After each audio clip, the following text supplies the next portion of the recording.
বেশ অনেকদিন পর আজকে আবার উল কাটা নিয়ে বসলাম একটা জুয়েলারি বানানোর জন্য। আর আজকে আমি এই লাল সাদা কালার কম্বিনেশনের উপর একটা জুয়েলারি বানাবো। আর কিভাবে এটা বানাবো সেটা আগে থেকে চিন্তা ভাবনা করে নিয়ে তার একটা স্কেচ আমি ফোনে এঁকে নিয়েছিলাম। তো সেই মতোই এখন কাজটা করা শুরু করলাম। প্রথমেই লাল কালারের উল আর টুসকারা দিয়ে আমি এমন লাল টুকটুকে একটা ফুল বানিয়ে নিলাম। আর এই ফুলটা বানানোর পর হঠাৎই মাথায় এলো যে এমন ফুল দিয়ে রাবার ব্যান্ড বানিয়ে সেটা কিন্তু চুলে দিলে দেখতে বেশ ভালো লাগবে। তখন অবশ্য ফুলের সাইজটা একটু ছোট করতে হবে। কিংবা বাচ্চারা ওই যে মাথায় হেয়ার ব্যান্ড দেয়, এগুলো দিয়ে কিন্তু সেটাও খুব সুন্দরভাবে বানানো যাবে।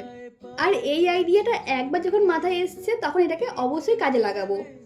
তো যাই হোক, এবার আমি হাড়ের দুধারের ওই চেনটা বানানোর জন্য উলকে 4 পাট করে নিয়ে এমনভাবে পেঁচিয়ে নিয়েছি। এবার এই ফুলের চেনগুলোকে পরপর সাজিয়ে নিয়ে এর মাঝখানে ওই আগে থেকে বানিয়ে রাখা ফুলটা বসাবো। আর ফুলটা চারিদিকে আমি সাদা কালারের উল দিয়ে একটা বর্ডার বানিয়েছিলাম, যেটা রেকর্ড করা হয়নি। আর ছোট ছোট করে কিছুটা উল পেঁচিয়ে আমি ফুলটার নিচেও দিয়েছিলাম। সবশেষে এটার মধ্যে কয়েকটা কড়িও অ্যাড করলাম। এবার একটা স্ট্রং আঠার সাহায্যে এই সব কিছুকে যেভাবে রেখেছি এভাবেই খুব ভালো করে চিটিয়ে নেব। তো এটার প্রত্যেকটা পার্ট আমি খুব ভালো করে আঠা দিয়ে আটকে নিয়েছি। আর এটার সাথে ম্যাচ করে আমি দুটো ইয়াররিংসও বানিয়েছি। আর এই পুরো সেটটা আমি বানিয়েছিলাম মিস্টার সেনের ছোটো মামির জন্য।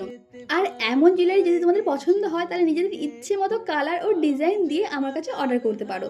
তো আজকের মতো টাটা, দেখা হচ্ছে নেক্সট ভিডিওতে।